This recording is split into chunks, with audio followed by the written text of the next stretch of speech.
Welcome to The After Party, a TSF Network podcast, a mixtape of purposeful, encouraging, and fun content from across all the shows who are part of our podcast network. I'm Heather Cook, head of advertising and partnerships. And I'm Mandy Hernandez, the project manager. It's Friday, friends. We made it. And we are closing out the week of podcasts with an episode from Jeanine Amapola from her Happy and Healthy podcast. Before you head into the weekend, this episode is hopefully one to inspire and encourage you. This episode is called 5 Ways You're Ruining Your Life. Okay, Jeanine, tell us, what do we need to know? All right, let's dive in. I'm so excited because today's episode is going to be really, really good. I'm going to be sharing, I think it's going to be 5 numbers, but I'm going to be sharing 5 ways that you are ruining your life. I know. Where's the sound effect for that? Exactly. A little scary. And I'm not trying to be all dramatic, but I do think that these are things that are going to set you back in your success, in your journey, in your faith journey, and just overall, and you being the best version of yourself and all that God has called you to be. And I want you to thrive. I want you to succeed. So if you are, listening to this podcast, pause it. Get a little drink, get coffee. I am drinking my Spark drinks because even though we are now in February, which is freaking bonkers, Caleb and I, the whole month of January, we said no sweets, no energy drinks, journaling every day, working out minimum 30 minutes every day, and reading the Bible every single day. Nice. Caleb's in the room, by the way. And I'm not going to lie, you guys. So we did the Happy Healthy Challenge and it was amazing. I'm so proud of everyone that did it. If you didn't do it, you could still do it. You can always do this challenge. But we did it the entire month of January and it was tough. I'm not going to lie. I am going to be honest. I did eat some sweets. I caved. Guys, I'm so sorry. I full on caved. I didn't cave every single day though. I would say out of the 31 days, I probably failed 5 out of those days, sweets wise. I missed 2 days of working out and I missed a couple days of journaling, but I did read every day. I'm proud of myself. Worked out every day, almost an entire month. And Caleb and I read all the time before bed. That was really, really great. And another thing was to keep your space clean. I think I did a pretty good job at that. So I'm very proud of us for doing that challenge. If you did that challenge, go you. You are crushing it. And we'll have more to come. Another thing I want to highlight, you guys, is my email list. I have an email list. It's on JeanineAmapola.com. When you go on there, I have some exciting freebies coming. So I have devotionals that are going to challenge you. Also, we're going to be giving away the first chapter of my book, Becoming Happy and Healthy. Oh, my book is right here. I was literally right about to ask Caleb, can you go grab a book? Turns out it's next to me. So as you guys know, I've announced my book. It's called Becoming Happy and Healthy. It comes out March 26th. Until then, if you're wanting to read it or even get a sneak peek, my website on JeanineAmapola.com, when you're on the website, something should pop up and it should say, connect with us. So fill out your information. We have tons of freebies coming where you can read the first chapter of my book, which is super exciting. And then we're going to continue to send you guys encouragement and devotions and all sorts of things like that. So just stay tuned, fill out the information, connect with me, and you guys will be the first to know on the email list of things that are being launched. Excuse me, I haven't burped on a podcast in a minute. It's this drink. And you'll be the first to know about launches and anything exciting coming. So anyway, I hope you guys enjoyed today's episode. And you know what I sometimes realize? I don't know if I like this about myself. I'll go back and I'll re-listen to my solo episodes and I'm like, why do you sound so angry? Guys, I really swear I'm not angry. I'm a very happy person. And it's so funny when I film episodes with Caleb, I feel like I talk a little bit nicer, but then on solo episodes, I feel like I just sound mean and I'm sorry. I don't want to be a condemning person. So I'm going to work on that in today's episode. Okay, so grab yourself a drink, grab yourself a coffee, a snack, whatever. Get comfy, you guys. We're trying to be comfy here. I have a crew neck on. It's from this company called Shop 20s. I have my Zara sweatpants, and I have my Uggs. Y'all, are you impressed by my flexibility? Look at this. Okay, anyway, I'm done. Let's get into today's episode of Happy and Healthy and 5 ways that you are ruining your life. Let's get into the first segment and the first one, which is community, not surrounding yourself with good people. Now, I'm sure you've heard me say this over and over and over. You're like, Jeanine, I'm trying. I promise you, like, I'm really, really trying. And if you are trying, let me just say, this is my applause to you. Way to go. Because it's really, really hard. And I know the older you get, the more difficult it gets to find good people around you.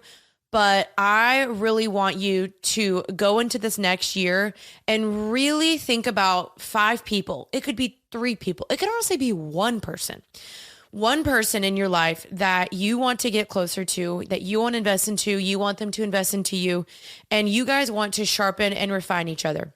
The Bible says that iron sharpens iron, which means the more that it rubs up against each other, it's refining it and it's making it better. And that's what we should be doing in our friendships. And I know that friendship is difficult. I want to make another episode about this because I just have so many people ask me about this. But people in your life truly have the power to push you and further you in your callings and your giftings and all that God has called you to be, or prevent you and pull you back from all that God has called you to be. Which one do you want? And if you have yourself around the best people that celebrate you, they're excited for you, they're not envious of you, they're not trying to talk bad about you, you know that if you left the room or if you left early and the rest of the group of girls was there and you were like, hey, I gotta go, you know, they wouldn't talk bad about you, or like as soon as you leave, they're not like, oh my God, I cannot believe she da da da. That's gotta be like by far one of the worst feelings. So I think friendship is so key in our life, and the Bible is so clear about it. Again, like I said, iron sharpens iron. 2 are better than 1. Y'all, I have an entire chapter about friendship in my book because I totally believe in friendship, because friendship is what changed my life. When I was surrounding myself with people that did not push me closer to Jesus, that did not help me advance my goals in my career and work on my identity issues and insecurities, like you're just staying longer in that because you don't have anyone to pull you out of that. And the problem is a lot of the times we have insecurities or things that we're doing wrong, but we just don't know it. And when you have good people around you that are not afraid to tell you like, yo, that's not cool, then you're just going to stay in this like lukewarm, lackluster life because you don't have other people looking at you and telling you the truth of, hey, I really think you're missing the mark here. And that's what's hard is a lot of people just think like, no, your friends are the ones that celebrate you and they champion you. But no, your friends also got to call you out, and they've also got to call you higher. And sometimes that's really painful. So I want to encourage you to pray over that, or think about the people in your life that already do that and thank them for that, or invest in them more, or say, hey, I want to give you access in my life to call me out on things that I know are not making me better. So here's some verses really quickly about friendship. Bad company corrupts good morals. That's 1 Corinthians 15:33. Another one is Proverbs 13:20. Whoever walks with the wise becomes wise, but the companions of fools will suffer harm. Proverbs 12:26. The righteous choose their friends carefully, but the way of the wicked leads them astray. And in my book, there's so many other things about that. It is so, so true. If you want to be wise, choose wise people. Choose people around you that are where you want to be, or that you admire them, something in them. Maybe they have a quality that you're like, I don't possess that. How can I possess that? Walk with that friend more. Go to them. Say, hey, how can you teach me something? How do you do that? I always see you being so nice to the waiter. I always see you being so nice to this homeless person. Where do you do that? How can I be more like you? And get their tips. And here's the thing, like you may possess certain qualities in yourself that are beneficial to somebody else. And again, like you possess something, they possess something. So you guys better each other. You kind of bounce off each other. You have this flow where you help each other out. And I think that's super important because where you may be weak, someone else is strong. Where someone else is strong, you may be weak. And that is the power of friendship. And anything that you want to do in life, whether that's your career, in school, in your faith, in dating, look at the people around you and say, are these people benefiting me and contributing towards my success? And I'm not talking just fiscally. I'm not talking about just like, yay, prosperity. I'm talking about your mental health, Do they push you to challenge yourself fitness wise? Are they encouraging you to pray more, to read more, to dress a certain way that exemplifies and displays the fruits of the Spirit, or that looks more like Jesus? Are they people that are kind and encouraging to waiters or someone that they don't know, or to someone that's mean to them? And so these are the people that you want to surround yourself with. And if there's someone that's really pulling you back and preventing you, or you leave and you're like, I don't feel my best self, or I feel really low about myself, or I left and they just picked on me the entire time. Those are the things that you want to pay attention to. When you leave, do you feel drained or do you feel refreshed? Super, super key to think about, because those are the people that are maybe energy sucking out of you. And here's the thing is, sometimes people, they're not intentionally doing it. I know that I've probably been an energy sucker to some people, because I know that I can possibly be negative, and someone might leave hanging out with me and they're like, man, she just complained for an hour straight. The next one is taking care of your body and your health. Now, this podcast is called Happy and Healthy because I'm very big into health. And that could be getting sleep, working out daily, drinking water, limiting social media consumption, eating vegetables and fruit, and having a well-balanced diet, and also vitamins and supplements. I think there's so many things that are just not healthy for us. Like, we might be in a routine of just eating fast food, or we're lazy, or we're like, oh, I'm tired, I don't want to cook, and totally understand all those things. But you really want to think about your future self and your future body and your future kids. Like, if you want to live longer, if you want to have good skin, putting on sunscreen every day, brushing your teeth, doing visits to the doctor, getting your teeth checked every 6 months, doing those cleanings. I mean, certain things that maybe we're just neglecting. And so I think the way that you might be running your life is simply not caring about your life. This could be overconsumption on sugar, or bad ingredients, or energy drinks, or like certain sweets, or just eating fast food all the time, doing takeout, certain things like that. And I'm not trying to overwhelm you or shame you or make you feel bad, but truly the ingredients in a lot of our foods nowadays are just not good. And I want to do an entire episode on this with a friend that is so knowledgeable on this topic, and she eats super clean. And I'm never trying to promote like a certain lifestyle where I'm like, just cut everything out and everything's bad. Like, that's not what I'm saying. But I just think if we're not taking care of our bodies, we're really working at a limited capacity. We're not working at 100%.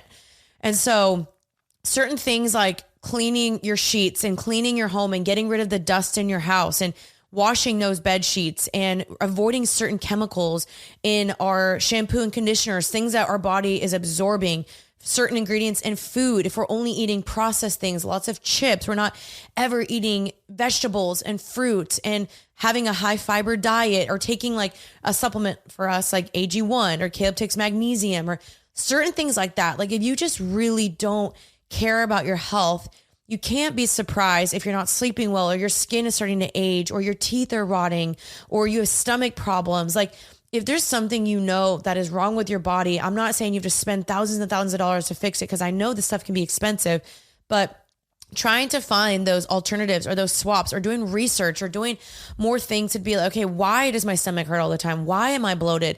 Like, trying to find the why behind why your body's acting a certain way. Why are my teeth constantly, hurting? Why are my nails so brittle? Why does my skin feel dry all the time? Like, finding those solutions to the problems that you may have in your body, and not delaying those, because maybe there is something deeper that's going on in your body that you do need to investigate and talk to someone about. And so if you want to live a long life, and you want to live a healthy life where you can walk and you can run and you can function, you can work out, all those things, you want to take care of your body. Like, God tells us our body is a temple, and that there is some purpose and goodness in training for physicality. And ultimately, God, wants us to emphasize more holiness and godliness over, physicality. But the Bible does say our body is a temple. And that means that we're supposed to treat it as sacred and treat it as such. Like, our bodies are on loan, because they are on loan. Like, we're not going to live here forever. So while we are here, let's take care of our bodies. You see what I'm saying? And so I just don't want you to ruin your life because you don't care. You're like, I'm in my 20s. It's fine, whatever. And you get to your 30s and all of a sudden, you know, some mole from skin cancer is popping up or your hair starting to fall out or whatever. Like, I really want you to see, like, I have one life. I want to take care of it. I'm going to work out every single day, even if it's a walk. I'm going to get some sun. I'm going to put sunscreen on. I'm going to do vitamin C. I'm going to brush my teeth. I'm going to floss. I mean, just daily things that we should be doing to take care of ourselves. I'm going to shower every day. I'm going to put on deodorant that doesn't have aluminum and toxins in it, you know, stuff like that. And so I want you to live a healthy lifestyle where you take care of yourself from the inside and out. Again, I talk more about this in my book, which I know I keep plugging it, but it's because like all these things I'm talking about, I talk about more in depth in my books. So I want you guys to live a fruitful, healthy, blessed, godly life. And this is how you do it. And so don't delay. Don't wait till your 30s and your 40s to start taking care of your health. You will get to the finish race or your 40s and 30s successfully if you start now. And even if you are in your 30s or 40s, it's not too late to still try and better your life now. Like looking at your diet, that's the number one thing is diet, I think is so important.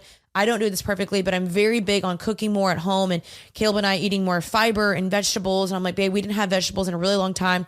Let's make a salad. Let's make some broccoli. Let's make some asparagus, whatever. And so taking care of your body, that's going to bleed into everything else. Your skin, your mental health, your brain functionality, how you're able to process information, how you sleep. I mean, food is everything. And maybe you might really need help. You might need to get a book. You may need to seek out professional help. I want to encourage you to do that because your body is worth investing in. You get one body, one life.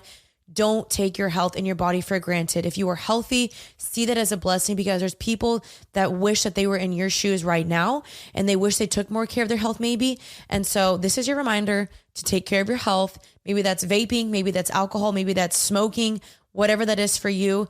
Know that your body is valuable and you get one of it. So those are just the things that you want to pay attention to, but there's certain things, there's energies that we're all giving off. And I'm not like a woo-woo voodoo kind of girl, but we all do give off a certain energy. Energy is just scientific. Like all of us give off a certain vibe when you walk in the room. And when you walk in the room, do you want to be the person that people gravitate towards? You're like, oh my gosh, she is so kind and lovely to be around. And she's so encouraging and she's complimentary and she asks good questions and she cares. And those are the type of people you want to surround yourself with. So I've always said this, that the quality of your friendships matters more than the quantity of your friendships. Because here's the truth. You could be around 20 people in a room and you're all laughing, you're having fun. Oh my gosh, ha ha ha, this was such a good night. But if you leave and you don't know anyone more and they don't know you anymore, to me, it's a little bit of a miss. And I'm not saying that every single conversation has to be this super deep, whatever. Like I personally love deep conversations, but I also love fun. But I think something that I'm trying to work on is when you go to an event or you go to a party, or you go to whatever church gathering, singling out that person and saying, okay, I want to get to know this person more. Tell me about your upbringing. What was your testimony? What are your parents like? Or where are you from? Or what's a goal you have? Or what's a dream? Or what's something you're praying for right now? Asking questions. I talked about this in the first episode, that questions are the best gateway to get to know people and for people to leave you feeling seen, heard, and cared for. And that's how you want people to leave the room. And so just pay attention to energy suckers or life givers in your life and slowly distance yourself. And if somebody asks you perhaps like, hey, I've noticed you're pulling away. I've had someone tell me this. Like I've had someone literally say, hey, you know what? I've noticed that you don't really respond as much or you don't really hang out with me anymore. And I had to just be really honest and just say, hey, like, I'm sorry. I also am in a very busy season right now and I can't have 20 friendships. I can only do 5 really, really well. And there's some people in my life that I really want to prioritize. And it doesn't mean that I don't like you or that I don't care about you, but I'm also very limited on time right now. And I just can't, I'm just not in a season right now where I can invest so much time into you. And what was hard is that this friendship was taking more than it was giving, and friendship should be give and take. It should be that you're blessing them, they're blessing you back. And so this friendship just felt like it was taking. And I would leave the phone call and I'd be like, man, I didn't leave like she knew anything more about me or that she prayed for me. Like I was always the one pouring in. And there's certain seasons in friendships for that where you're mainly the one blessing them and pouring into them. But eventually you want those friendships to kind of balance itself out. You see what I'm saying? And not that you need to look at it as from a selfish perspective, like, oh, they didn't do anything for me. But I think everybody wants that. You want those friendships to be kind of equally yoked per se. So anyway, that is my spiel on community and friendships, because I really believe that you want to be around people that believe in you. They see your gifts, they call them out, but they also challenge you. They pursue you, even if maybe you're bad at pursuing them, and they check up on you. Hey, how can I pray for you? They remember the things like, hey, I know your mom's going through something. How's that going? And be thankful for those friendships. When your friends do that, thank them. Say, hey, you know what? Thank you so much. Reward them for that almost. Like give them those letters, the letters of affirmation or the small acts of kindness to kind of really show them like, I value you as a friendship.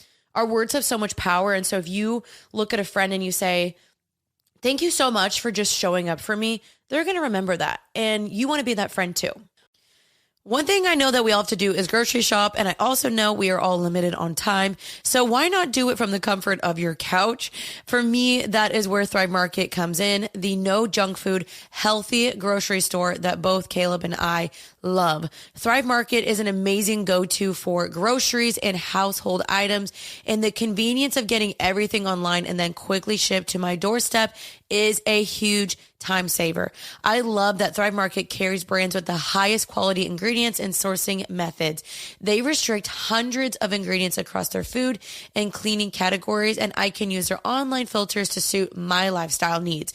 So whether you're looking for organic kid snacks or low sugar alternatives or gluten-free pantry essentials, you can curate your own shopping experience with a few clicks to make it simpler and healthier swaps. So for me, I definitely want the low sugar alternatives. For Caleb, he has allergies to tree nuts.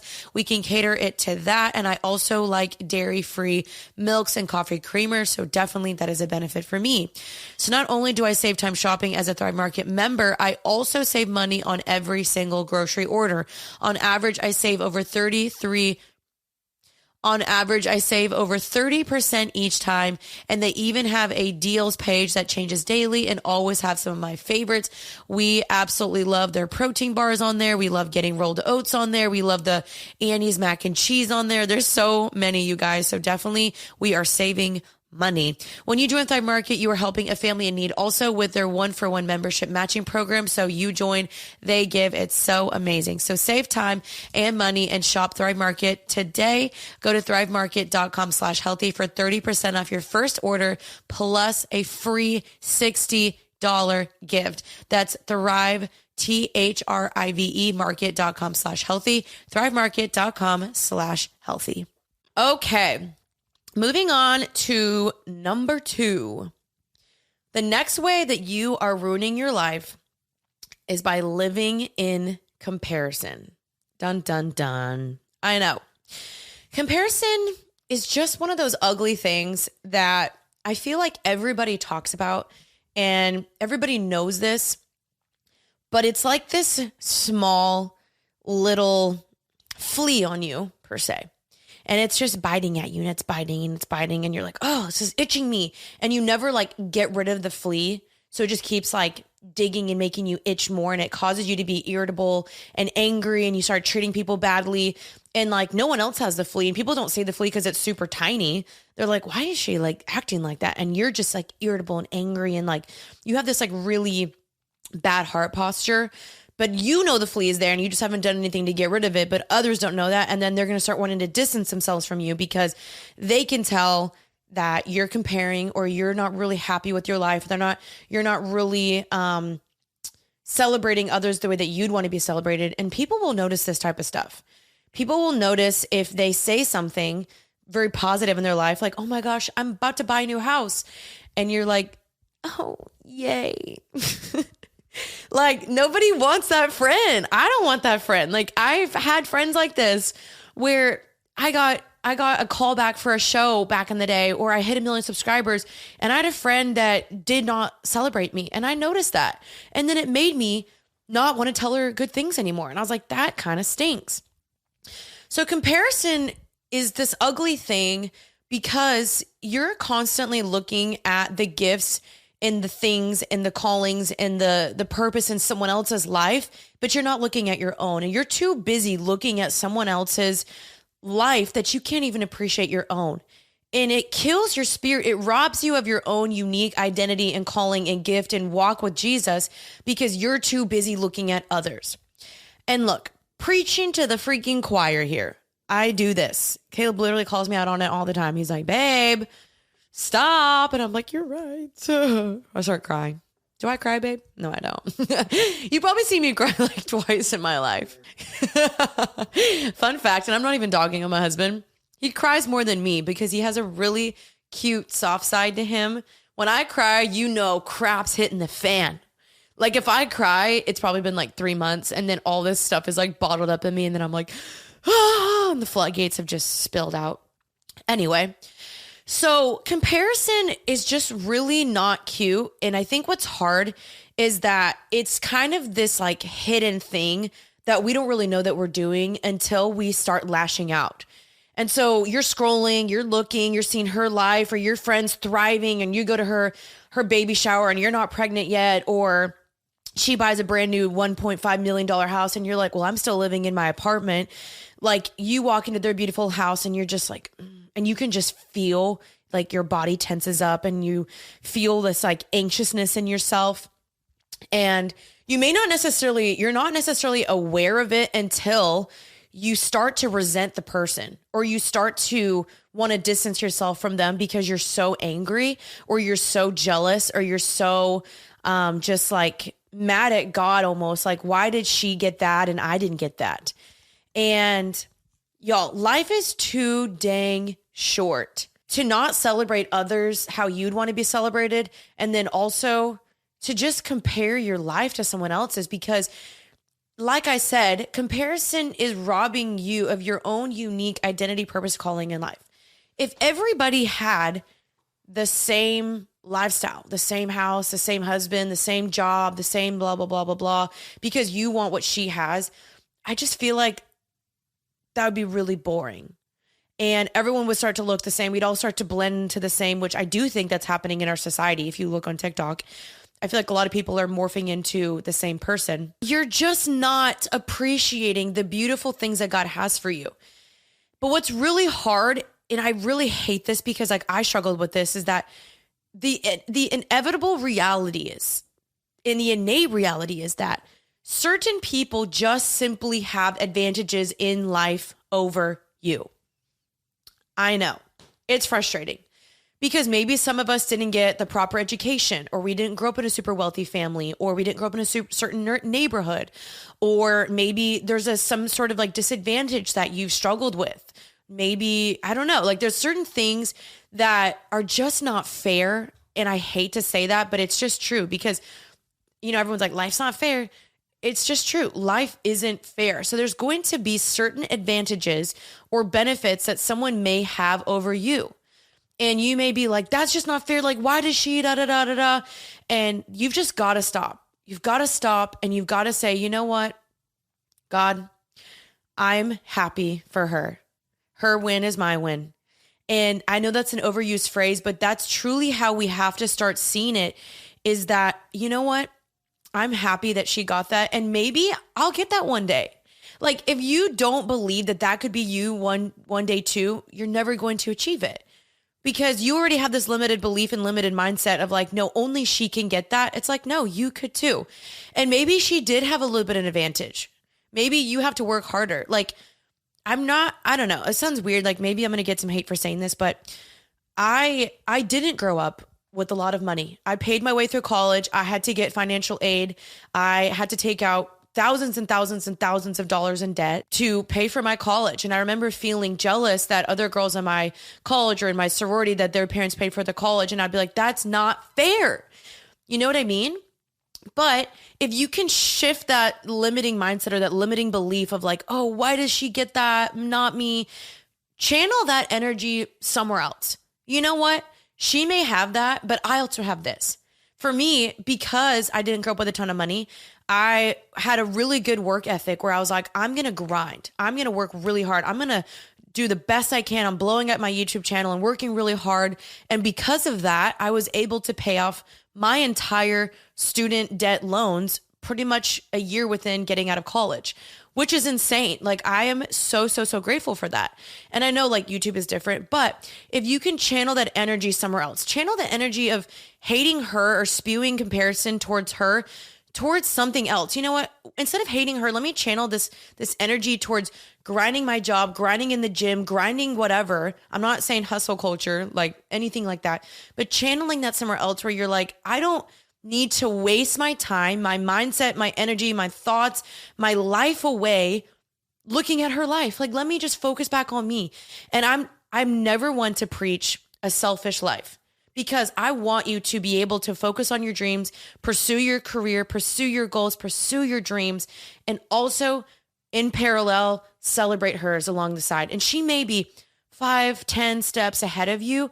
Amazing. Cheer her on, celebrate her. And one day you don't know how by celebrating that girl or that person, how they may lend you a hand one day and they may say, you know what? I have extras to give. I have extra things that I don't need. Here, do you want it?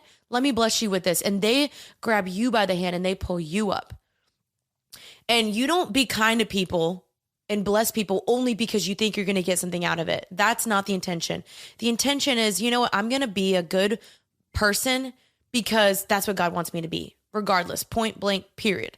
Not because you're going to get something out of it. And that's the mindset that we need to have, is being kind and blessing people just out of the goodness of our heart, because we know that God is going to reward us in some shape or form in another capacity or another way. And again, the way that you get rewarded may not be the way you necessarily wanted, but do it because we're called to do it anyway. Do it because God wants us to weep when people weep and rejoice when people rejoice. So rejoice with somebody when they rejoice and weep when they weep. Don't rejoice when they're weeping and because you're like, he. I'm so glad that guy broke up with her because I secretly wanted him. Y'all, that's fricked. Let's be good people that celebrate people and cheer people on. And just again, I know I always say this, but like, we don't know what's going on behind the scenes of someone's life. And here's the thing, and I don't like to say this, but yes, social media can be fake, but also sometimes people genuinely are thriving behind the camera. People often want to say, oh, I bet their life really sucks and their marriage sucks and everything sucks behind the camera, because you want to make yourself feel better. You want to think like, oh, her life really secretly sucks so that you can feel better about your life. But maybe she's actually thriving. Maybe she's actually super successful. She's crushing it. Her walk with the Lord is amazing. God is blessing her because God probably sees the things that she's doing in private and she's not posting publicly that maybe you're doing. So be a good person offline, cheer people offline, and be happy for her either way. This takes time, y'all. This takes self-work. This takes prayer. This takes fasting. This takes God, help me. Help me, God. Help me be a good person to my friends. And you've really got to like bite that envy bug and say, God, remove that from my heart and pray for them. I promise you, when you pray for your enemies, something changes in you. It may not change them, but it changes you. And that's what matters, is changing you. Okay, moving on to number 3, not stepping out of your comfort zone. And I feel like everybody talks about this, but it's because it is so true. I would rather you be scared than not do anything at all. Like scared doing it than doing nothing at all. And I feel like if we're never willing to step out of our comfort zone, we're never willing to try anything new, we're never willing to meet anybody or join the class or just get out of the normal routine that we do, I feel like we're missing so much on life. And we're becoming complacent because so much of life is doing things that scare us and things that might fail and things that are hard and things that you're like, I don't know how this is going to turn out. And that's the fun of it. It's like, great, I don't know how this is going to turn out. And what if it all goes right? What if it all is like the best thing ever? And you're so proud of yourself and you're like, wow. And again, it's the classic phrase that, what's the phrase? Rather you try than not try at all. I'd rather you fail and try than not try at all.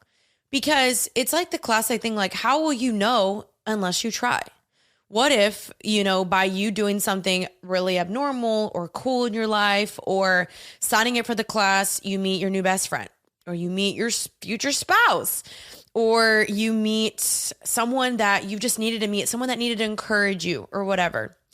And this could look like so many different things. Like maybe it's finally getting the courage to quit this job where you have a mean, belittling boss, or having the courage to leave a toxic relationship because you're scared that God won't bring you someone else, or you're scared that, if I leave, what will happen? Well, what will happen? You're not going to die. You're still okay. God still got you, and he's going to lead you.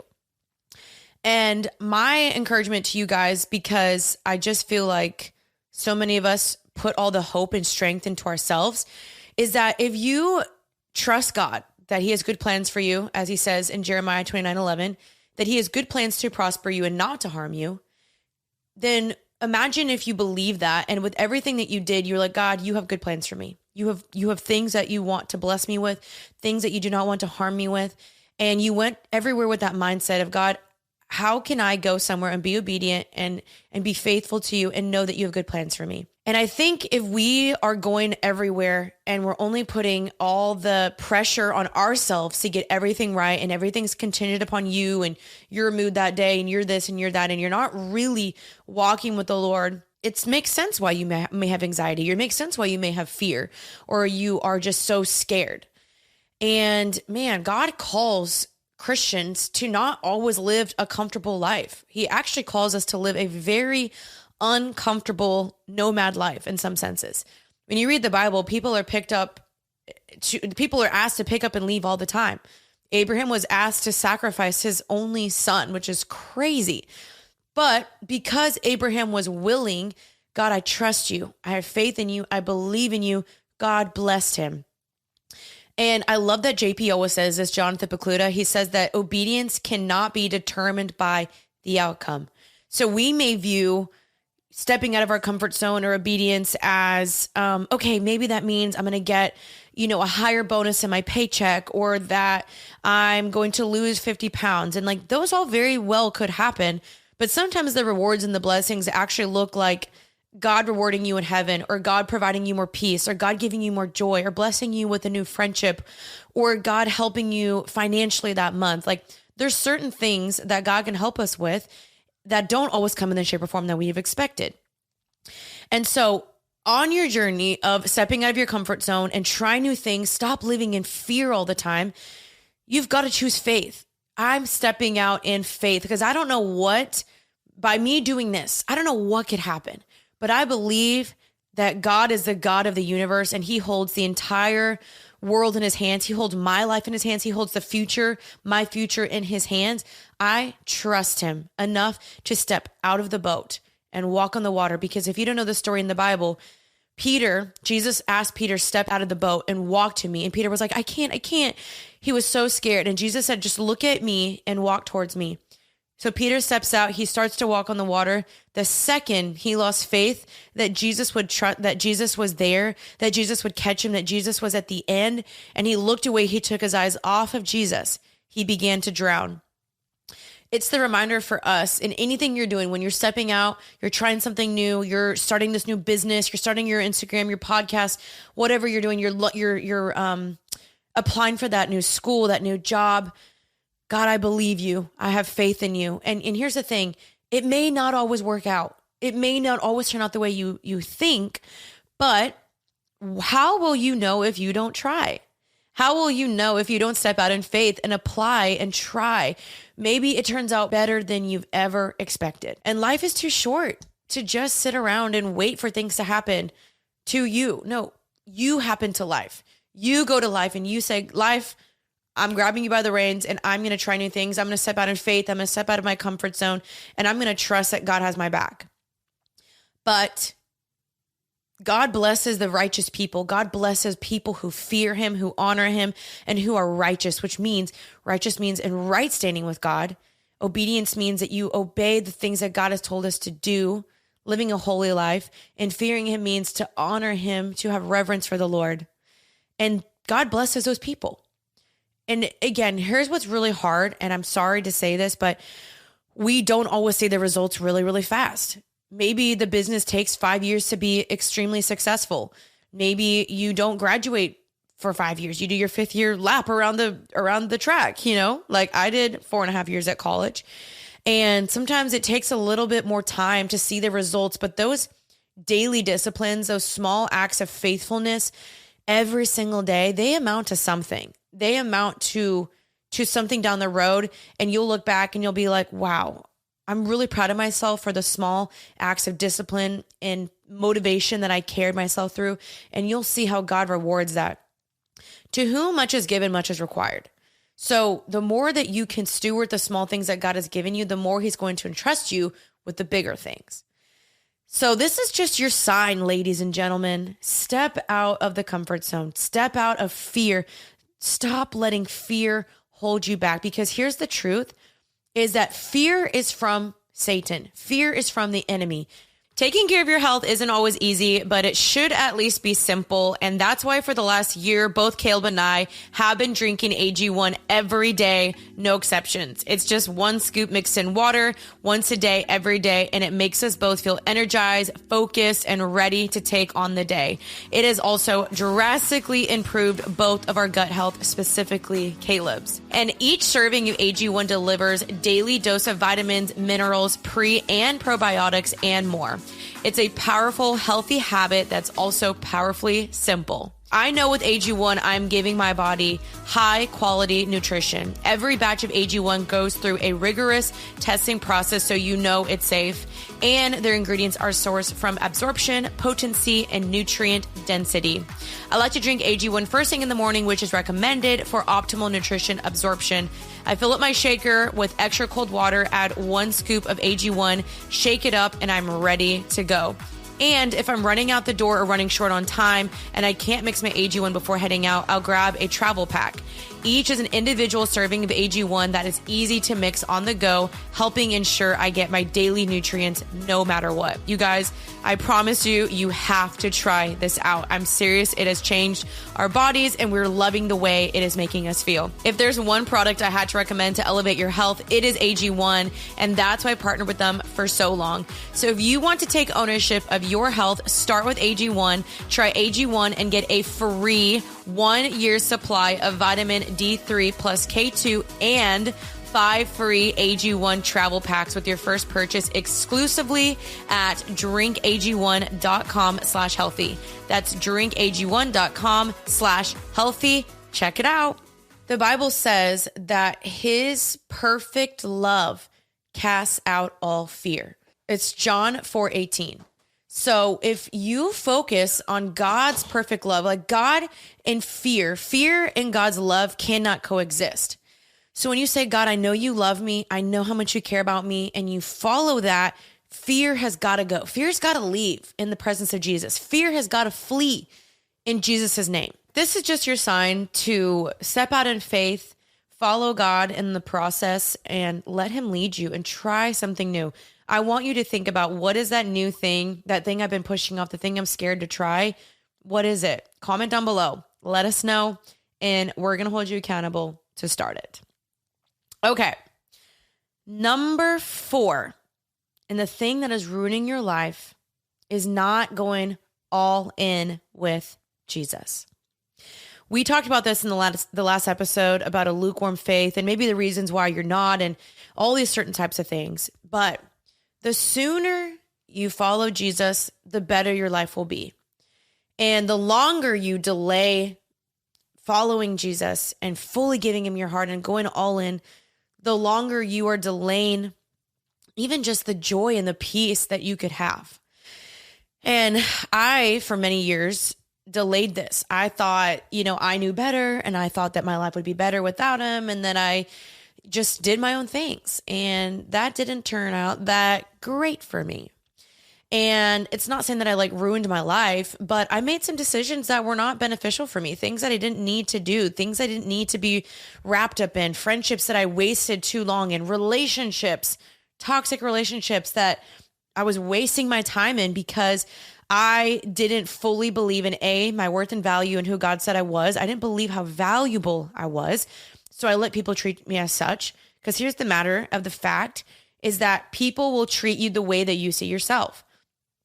If you don't see yourself as valuable and worthy and worthy of respect, and that you are God's daughter that deserves to be treated as such, others will treat you like that too. And that's super important to realize. And so not knowing your identity, going all in with Jesus, Jesus, I love you. I want to know you, getting plugged into church, reading his word, putting on worship music, investing into your soul. Investing into your soul is inevitably later on investing back into the kingdom, which is eternal. Everything on this earth is so temporal. I'm going to die one day. Sadly, my husband's going to die one day, which sounds morbid. But the thing is, we have the peace of mind of knowing where we're going to go one day. We're trying to build treasures on earth and not in heaven. Sorry, other way around. In heaven and not on earth, because all these things will pass. They're all fleeting. And so I want you listening to this today to have that salvation, to have that security of knowing, hey, if I pass, where am I going to go? Where's my soul going to go? Today, you can make that decision. Today, you can get in right standing with God. And that looks like saying, you know what? Jesus, I'm a sinner and I need you. I can't do this life on my own. I am broken. I'm struggling. I can't break free from these addictions, from these things that keep enslaving me, from the relationships I keep pulling back, the bars, the pornography, the masturbation, the eating habits, whatever it may be in your life. God has a solution to everything. He is the answer. And I know everyone is like, Jesus is the reason. There's so many I know cliche, trendy things that people say, but it's because it's true. When you sit down and you think about it, and I want you to sit down and think about it, these sayings have weight to them because they're real. They're true. Jesus is the answer to your heartache, to the addictions you have, to the lies you're believing about yourself, to the negative self-talk, the eating disorders maybe. Jesus has a solution, because a lot of the times the ways that we act out, the things that we're acting out, are because we have a lie and a misbelief about ourselves. When we believe we are who God says we are, or if we believe that God has something better for us, or that the ways that God laid out for us are better, when we believe that, we'll stop running to other things to give us satisfaction and the answer that we're looking for.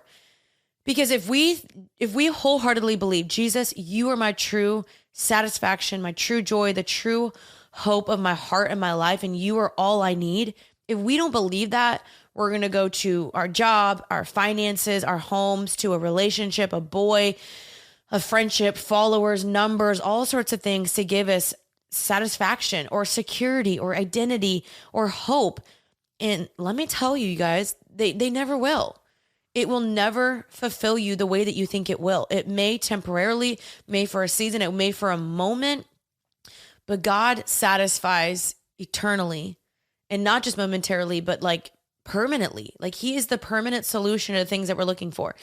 And it doesn't mean that you won't go through ebbs and flows of maybe struggling, or you've fallen back again, or you're like, God, I just don't know if I believe you, or why is this so hard to follow you? I encourage you guys to listen to the last episode of Lukewarm, Lackluster Faith, how to be unstuck in your faith. But overall, just linking arms, going back to point one, linking arms with people that can help you when you're struggling to believe that you are everything that God says you are. Because like I said, sometimes we just have these misbeliefs and we don't even know we're believing it. We're believing a lie, or we think we're lame or stupid or dumb, or maybe other people, your friendships or people around you, are making you feel that way. You've got to have some people say, no, that's not true. That's not who you are. That's not who God says you are. And you've got to be able to open up the Bible and say, you know what? I know that I am God's craftsmanship. I know that I am his handiwork. I know I'm fearfully and wonderfully made. I know that I was not an accident. I know that I'm chosen, that I'm loved, that I am a daughter of the King. I know all these things. And so when someone else tries to tell you otherwise, you're like, I know who God has called me to be. And again, it doesn't mean that you may not have seasons where you fall back or you start to believe lies again, because sometimes often what happens is you'll get rid of a lie, and then the enemy will try to find another one. He's like, dang it, she got rid of that one. Okay, let's bring another one. So just remembering how the enemy works. He's the deceiver for a reason. So this is your sign. Get right with God before it's too late. I've been so impressed and so thankful to see on TikTok influencers and celebrities and people following Jesus, finding Jesus, because man, you'll see people's testimonies and they're like, he changed my life. He changed my life. He has the power to do that overnight, change people's lives and break you from addictions or anything like that. That's who he is. The power of Jesus and his name is powerful and effective, y'all. And so this is your sign to say, be honest with God, be honest with him and say, I need you. And creating that dependency on Jesus is going to bring you freedom. When you stop depending on yourself to get everything right, that's when you can start depending on Jesus. And that's when you'll find more freedom, because we're not going to get everything right 100% of the time. There's just no way. We're flawed human beings. So when you look to Jesus, who is perfect, that's where we can find the answers we've been looking for. Okay, y'all. After this fifth one, we're moving on to Reddit on Reddit. I love that sound effect. So we're going to finish off with the last one. Number 5 is living for the approval of others. So the way that this is going to ruin your life is because you're never going to do the full things that God has called you to do, or maybe that you want to do, because you're so scared of what people think of you. Who cares what people think of you? I know that this whole trend on TikTok came about being Delulu. It's kind of stupid. And the first time that everyone said this, I was like, that's really dumb. Like, to be honest, I was kind of a hater on it. I was like, this is stupid. But the more I thought about it, I was like, yes, let's be a little Delulu, but not in every single aspect of life. Like, come on, y'all. We're smart human beings, not every single aspect. But being Delulu is essentially like pretending that like you're just posting and none of your friends are going to see it. And even if they do, it's like, yeah, whatever. Like, you have to kind of already think of yourself as successful, or think of yourself as already where you want to be. Otherwise, you're just like not going to do it. You're going to be too scared again, like living in fear. So people pleasing is just dangerous, because not only does it deny really like who you are, it also denies who God made you to be and the things that God wants you to do, because you're so scared of like, what will they think of me? And like, yeah, what will they think of you? Who cares? The thing is too, we think about other people all the time. We think about what people are doing, and we are judgmental in our own shape or forms, in our own ways. And does that stop other people from doing what they want to do? Like, I can guarantee you some of the most successful people in the world were people that had to be a little Delulu, or just had to be like, you know what? I don't really care what you think about me. If you're doing something that it's actually like maybe not beneficial, or maybe something that's actually damaging or harmful to you and others, or it's not walking in obedience to God, or maybe it's just not the best thing that God has for you, that's where I'm not saying be Delulu. But in Galatians 1:10, it says, Caleb, no, baby, what does it say? Am I now trying to win the approval of man? If I were, then I would not be a servant to God. But essentially, it's like, if you are living for the approval of man, you're not living for the approval and the audience of one, which is God. And ultimately, he's what matters most, because if God tells you to do something, for example, if God's like, hey, I'm calling you to missions abroad, and he's like, I want you to go to Japan. And people in your life are like, that's the dumbest thing I've ever heard. Or like, why would you do that? You're not going to walk in your full purpose and calling because you're scared of what people think about you. And like, who cares what they think about you? They're not the ones paying your mortgage. They're not the ones paying your bills. They're not the ones walking in your shoes and facing the things that you're facing. Like, they're not in your life. And so it's a reminder for us to not A, be judgmental towards others, and then B, to just not be judgmental towards yourself. And so you don't want to not do things or dreams that you have in your heart, things that God has called you to do, or maybe you've had a passion for so long to start a business or whatever it is. Like, I don't know what that is for you. And so if there's a dream that you have, why would you let people stop you? Why would you let people hold you back? And I think some of the things that older people regret in their life is that they've regretted living for people versus like what they really wanted to do. Maybe in like, again, a certain season, you're just like, I don't have the choice right now to step out in faith and do the things I want to do. And maybe again, this is going to take some time working on this, but I don't know. I just feel like we care so much, and it's just denying truly who we are. And I remember living this way for so long, especially in college. Like, I would wear certain clothing, I would do certain things because I cared so much about what people thought about me. But the reality is, they didn't even care about me. We care about people who don't even care about us. Like, we give so much weight and equity to people's opinions who don't even really care about us that much. Like, that's sad. We're dressing in a certain way, doing certain things, buying certain things, flashing certain things to gain the approval of people that don't even care about us that much. And so that's why it's like, I'm not, again, telling you to live a selfish life, but I'm saying you've got to live for you and God. Like, if you live in the eyesight of God, I am here to please you and please you only. That's what matters. And next thing you know, some things will start to fall into place and all these things are happening and good things are happening and God's blessing you because you've lived for his approval and his approval only. And then those haters or the people that thought it was dumb or they're like, oh, why would you ever do that? I don't know. They come back and they're like, how did you get like this? How did you get this house? Why is your podcast successful? What, you wrote a book?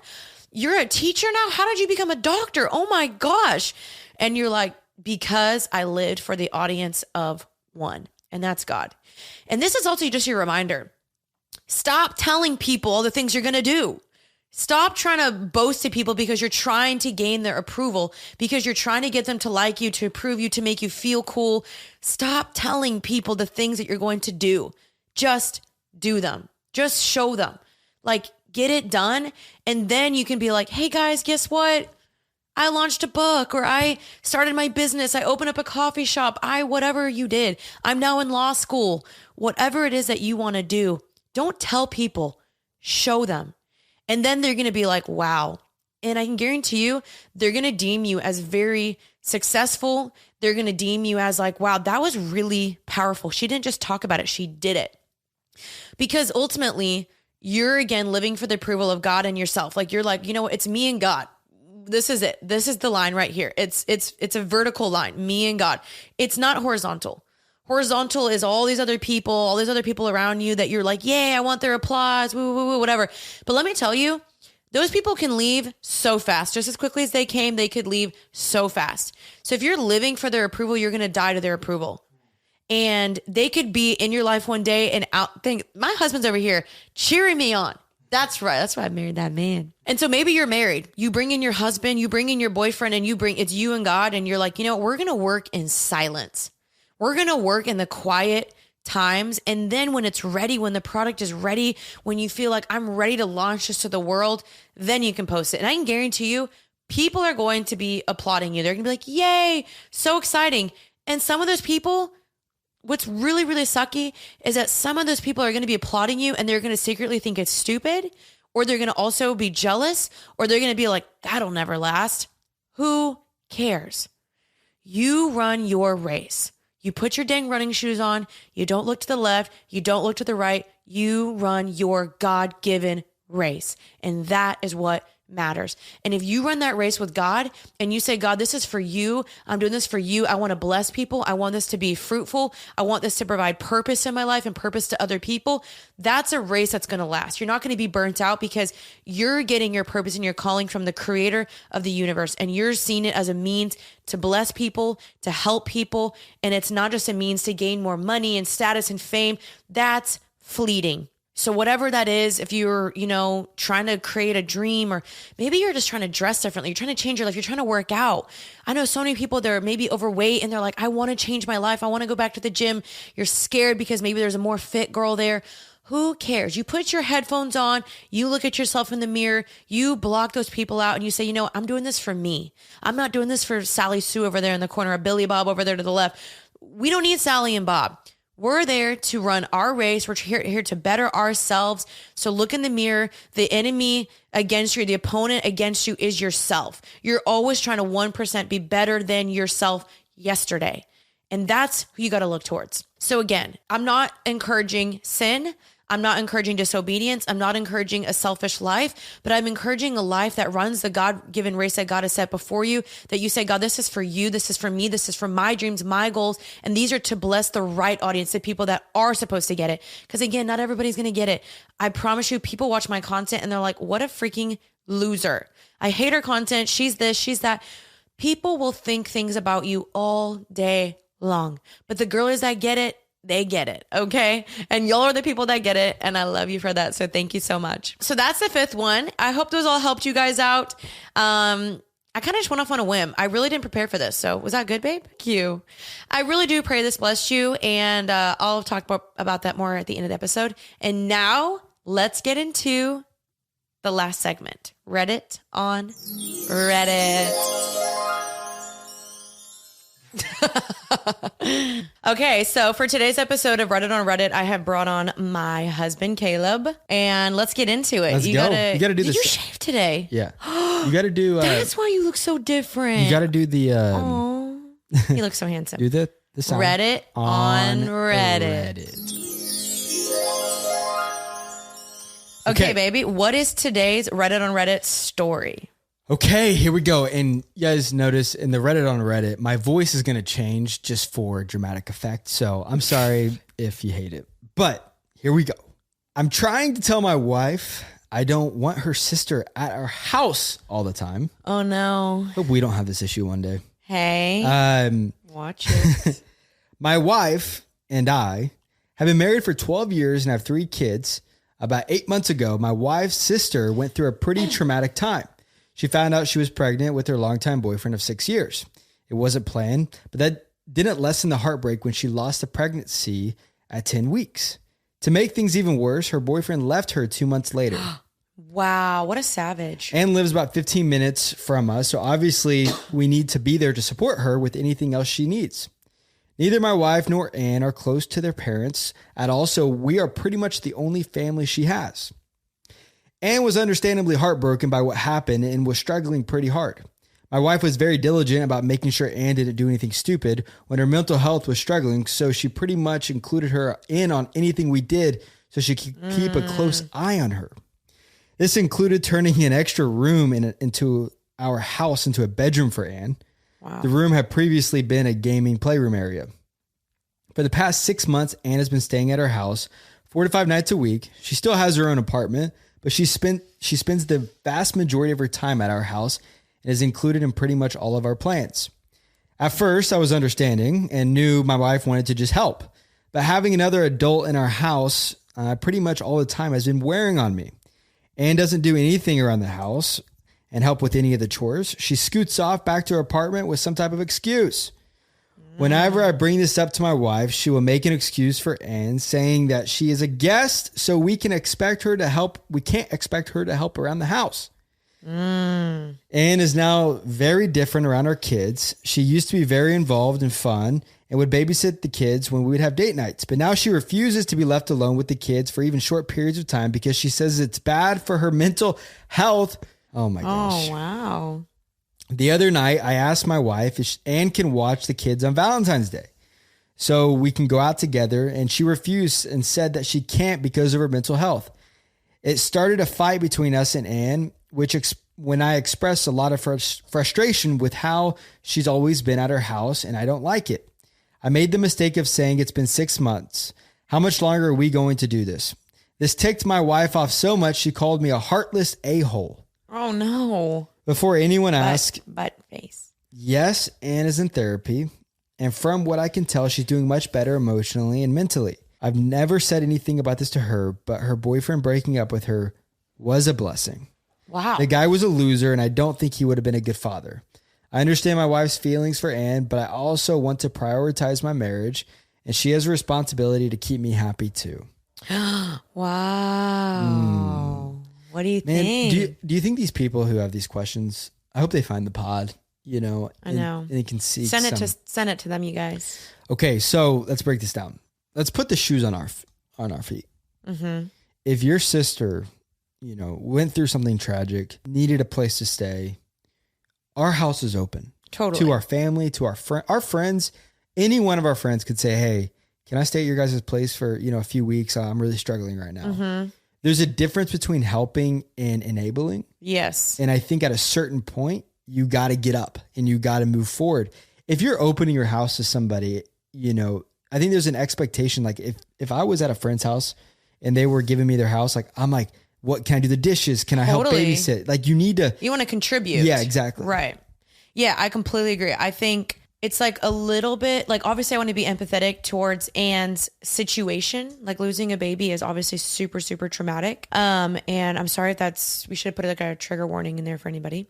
But I feel like the problem in marriages, what happens is if you start to neglect your marriage, if your marriage is not your priority and other people start to become the priority or other children or whatever, your marriage is going to suffer.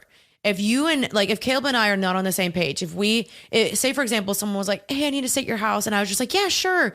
I never told Caleb, and he came home and he's like, what's happening? That would be a problem.